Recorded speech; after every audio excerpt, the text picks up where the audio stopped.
Hello everyone, welcome back to my channel. কেমন আছেন সকলে? আশা করি সকলে ভীষণ ভালো আছেন। তো আজকে ছিল ইন্ডিপেন্ডেন্স ডে সন্ধ্যাবেলা। সকলকে জানাই হ্যাপি ইন্ডিপেন্ডেন্স ডে। আমি ভিডিওটা দিতে 2-3 দিন লেট হয়ে গেল। কি করব বলুন, আমি তো নতুন গৃহিণী, আমাকে বাড়ির সমস্ত কাজ একা হাতে সামলাতে হয়, তারপর আবার এই সমস্ত কাজ।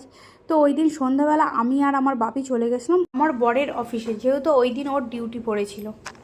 এই জন্য রাত্রেবেলা ও রাত্রের ডিনারটা পৌঁছাতে গিয়েছিলাম। দিয়ে ও আমাদেরকে ওর অফিসটা ঘুরিয়ে ঘুরিয়ে দেখাচ্ছিল আমাকে আর বাপিকে। দিয়ে বললো, যখন আমাদের এখানে এসেছেন তো 1 কাপ চা খেয়ে যান। ভাবলাম যে 1 কাপ চায় সন্ধ্যের আড্ডা তো জমবে না, যেহেতু ওর ডিউটি আছে, কিন্তু 1 কাপ চা খাওয়াই যেতে পারে, যেহেতু আই এম এ চা লাভার। এই জন্য ওদের ওইখানে একটা পাশের রেস্টুরেন্টেই গিয়েছিলাম চা খেতে। আর আমার মায়ের ভয়েসটা তো শুনলেন, সে চা খেয়েছিলিস? মাকে তো বলিনি আমরা খেয়েছিলাম বলে চা, কারণ মাকে একা বাড়িতে রেখে গিয়েছিলাম। এই রেস্টুরেন্টটা চায়ের জন্যই বিখ্যাত বলতে পারেন। এখানে চা আমার বরাবরই ভীষণই ভালো লাগে। এছাড়া অন্যান্য খাবার দাবারও খুব সুন্দর, আর এখানকার ব্যবহারও খুব ভালো স্টাফেদের। রেস্টুরেন্টের ইন্টেরিয়ার ডেকোরেশনটা আমার বরাবরই ভীষণই ভালো লাগে। আর এই দেয়ালটা দেখুন, আরামবাগের বিভিন্ন জায়গার নাম এখানে লেখা আছে।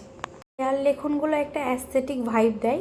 তারপর আমরা চায়ের জন্য অপেক্ষা করছিলাম। আর আমাদের আরামবাগের পরিস্থিতি তো এখন জানেনই, আমাদের আরামবাগে অবস্থিত রামকৃষ্ণ সেতু এখন ভেঙে পড়েছে।